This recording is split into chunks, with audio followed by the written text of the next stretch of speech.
₹1 ఖర్చు లేకుండా మూర్తి స్టోర్ సిటీలో ప్లాట్ ను పొందండి. 1 plot free for every 10 plots sold. ఉచితంగా ప్లాట్ ను సొంతం చేసుకోండి. అంటే మీరు ఒక మాట చెప్పారు ఒక ఇంటర్వ్యూలో, నాకు బాగా గుర్తుంది.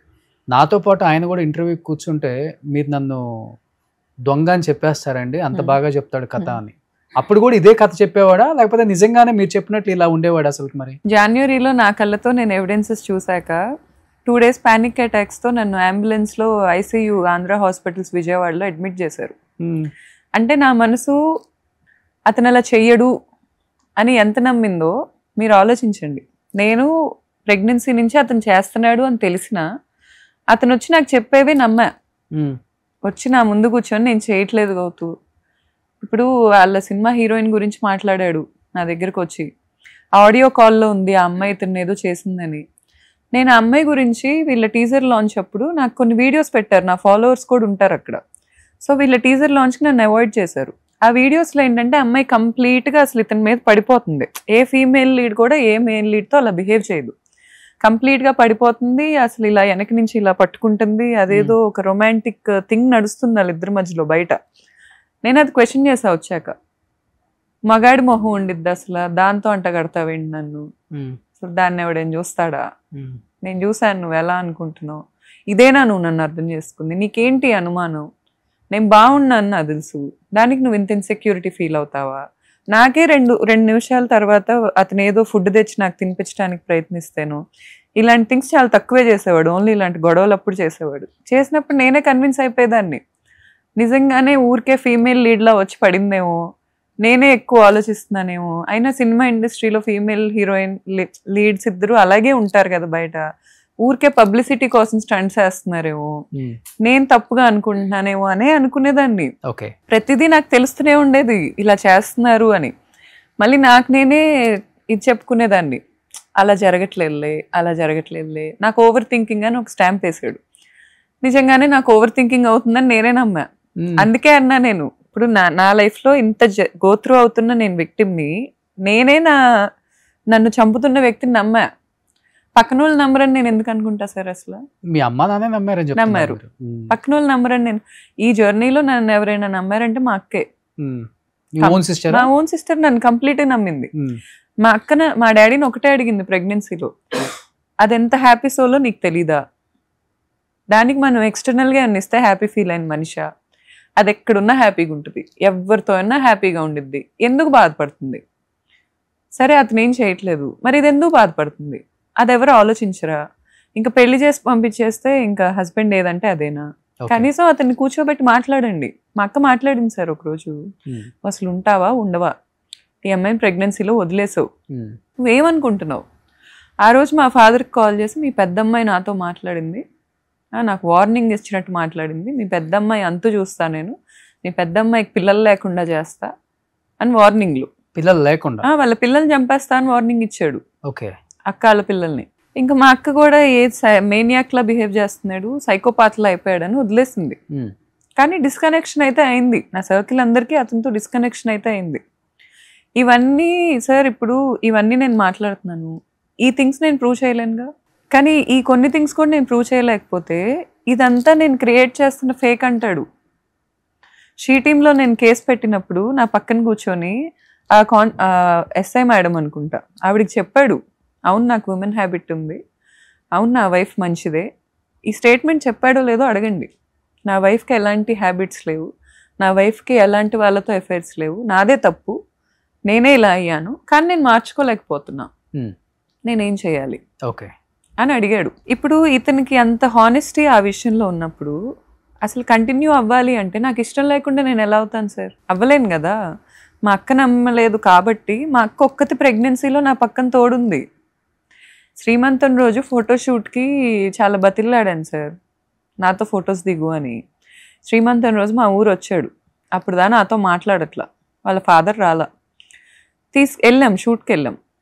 నా ఫోటోగ్రాఫర్ కూడా నన్ను అడిగాడు, ఎందుకుంటున్నావు అక్క అసలు ఇతనితో, అదేం బిహేవియర్ అసలు, ఒక కడుపున్న అమ్మాయితో అలా మాట్లాడతాడేంటి, ఇసుక్కోవటమే, చిరాకు పట్టమే. నేను ఏడుస్తున్నా, గుడిలో నించొని ఏడుస్తున్నా. నాకు మా ఊర్లో కొండ మీద గుడి ఉంటుంది, అక్కడ ఫోటోషూట్ తీసుకోవాలని కోరిక. నేనేం అడిగానంటే, ఇలా బంప్ పట్టుకొని ఫోటో దిగు, ఇలా వెనక నుంచి పట్టుకో, నువ్వు కూడా మన ఇద్దరం ప్రెగ్నెంట్ అయ్యాం మహేష్, నేను ఒక్కదాన్నే కాదు, నీకు అర్థం కావట్లేదు అది, నువ్వు కూడా మనం ఇలా లవ్లీ పిక్చర్స్ తీసుకుందాం, నాకు నీతో ఫోటో దిగాలని లేదు, నువ్వు అది కోల్పోయావు, నాతో ఫోటో దిగే అర్హత నువ్వు కోల్పోయావు. ఇంకా అసలు ఏం చెప్తా సార్, ఏడుపు వచ్చేసింది, టప కారిపోయినాయి. నా ఫోటోగ్రాఫర్ మా చిన్నప్పటి నుంచి ఊర్లో తెలిసిన అబ్బాయి, అతను వచ్చి నన్ను అడుగుతున్నాడు, ఏంటక్క అంత కర్మ, అతనితో బిడ్డని కంటంటే ఫోటో దిగలేడా నీ పక్కన నుంచి, అంత హీరో అయితే మనకెందుకు అక్క, వదిలేయచ్చు కదా, ఏంటిది. ఒక ఫోటోగ్రాఫర్ కూడా అందరికీ అర్థమైంది సార్, అందరికీ అర్థమైంది. ఇప్పుడు అతను ఎంత డామినేటెడ్ పర్సన్ అనేది, అతను ఎంత టాక్సిక్ గా ఉంటాడు అనేది అతను క్లోజ్ పీపుల్ కూడా మీరు పిలిచి అడగొచ్చు. ఇప్పుడు కొత్త అవసరాలు ఉన్న వాళ్ళు ఉన్నారు కదా, వాళ్ళకి ఇతను కొన్నాళ్ళు మంచోళ్ళలాగే కనిపిస్తాడు. అక్కడి నుంచి వచ్చిన వాళ్ళు మేము కొత్త అవసరాలు అంటే ఎవరు, ఇండస్ట్రీ వాళ్ళ హెల్ప్ చేస్తున్న వాళ్ళు ఉన్నారు కదా. ఇండస్ట్రీ వాళ్ళు ఇలాంటివి వచ్చినాయి అంటే ఫోన్ కూడా ఎత్తారు కదా, ఇంకా అప్పటి వరకు ఫోన్లు ఎత్తుతారు, అన్ని బాగుంటాయి, ఇలాంటిది ఒకటి వచ్చిందంటే ఫోన్ కూడా ఎత్తారు. మరి నేనైతే విన్నాను, రావాలి ఇలాంటివి వచ్చినప్పుడు రావాలి, వాళ్ళు కూడా వచ్చి ధర్మ మహేష్ కూడా చాలా మంచివాడు, చెప్తే మంచిదే కదా, చాలా మంచిది కదా. ఇంకా నా ముందు కూర్చోబెట్టండి సార్. నేను యాక్చువల్ గా మీరు అన్ని ఛానల్స్ కి వెళ్ళారు ఆల్మోస్ట్, మనం లాస్ట్ వీక్ అనుకున్నాం, కుదరలేదు. నేను ధర్మ మహేష్ కోసమే ట్రై చేశాను. అసలుకి తిని వర్షన్ విన్నారు అందరు కూడా, తన వర్షన్ కూడా వినాలి. ఇప్పుడు మీరు చెప్పారు కదా, రకరకాలుగా చెప్పారు, సేమ్ స్టోరీ, బట్ చెప్పే విధానం రకరకాలుగా ఉంటుంది కాబట్టి అతని వర్షన్ కూడా విందామని నేను ట్రై చేశాను. నాకు కనెక్ట్ అవ్వాలి యాక్చువల్గా చెప్పాలంటే. తన వర్షన్ కూడా వినాలని ఉంది నాకు. ఇంత జరిగింది నిజమా, తను చెప్పే దాంట్లో ఎంత నిజం ఉంది అసలుకి అంటే. మీరు అన్నారు ఒక మాట, ప్రెగ్నెన్సీ ఉన్నప్పుడు పాస్వర్డ్ కూడా మార్చేశారు, నాకు ఫోన్ యాక్సెస్ లేదు అని. మీరు బాబు డెలివరీ అయిన తర్వాతే కదా ఎవిడెన్స్ అన్ని తీసుకుంది ఫోన్ నుంచి మళ్ళీ? అవును సార్. అంతేనా? అవును.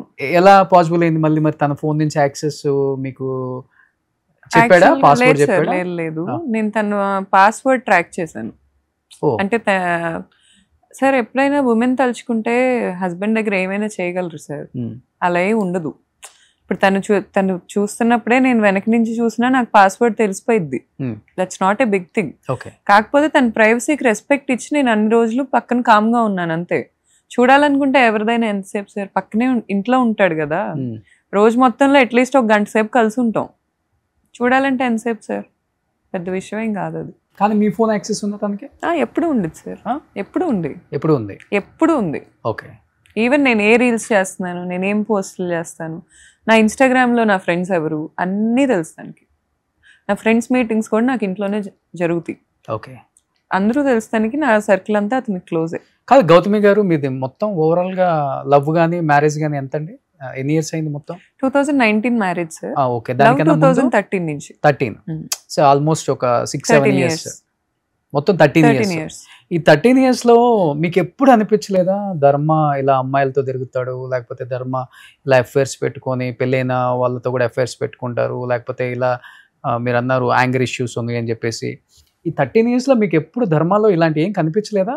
13 ఇయర్స్ తర్వాతే స్టార్ట్ అయినాయా మరి? లేదు లేదు, నాకు తను పరిచయం అయినప్పటి నుంచే దానికి యాంగర్ మేనేజ్మెంట్ ఇష్యూస్ ఉన్నాయి. ఓకే.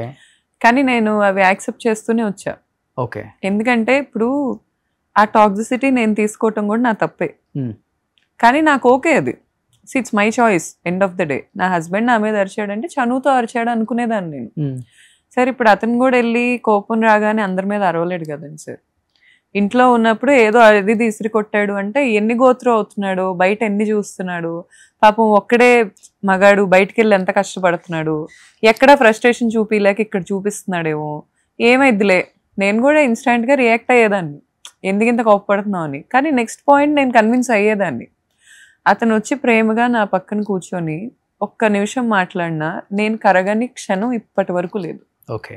ఇప్పటి వరకు లేదు. ప్రెగ్నెన్సీలో ఇప్పటికి కూడా నేను చెప్తున్నా, ఇప్పటికి కూడా అతను చేసి అతను ఒప్పుకొని నా దగ్గర ఉన్న ఎవిడెన్సెస్ కూడా నేను ఇంకా బయటకి ఎందుకు ఇవ్వలేదంటే నేను వినాలి, ఇంకా అతని లైఫ్ నాకు సరిపోలా. మీడియా ముందుకు కూడా అతను రావాలి. మీరు ఎలా వెయిట్ చేస్తున్నారు, నేను అలాగే వెయిట్ చేస్తున్నా. అతను రావాలి, అతను మాట్లాడాలి, మాట్లాడిన వాటి గురించి నేను మళ్ళీ ప్రూవ్ చేయాలి. ఇది నాకు రివెంజ్ కాదు, నాకేదో ఓవర్ థింకింగ్ అని ఒక లేబుల్ వేసాడు కదా, అది తుడుచుకోవటం.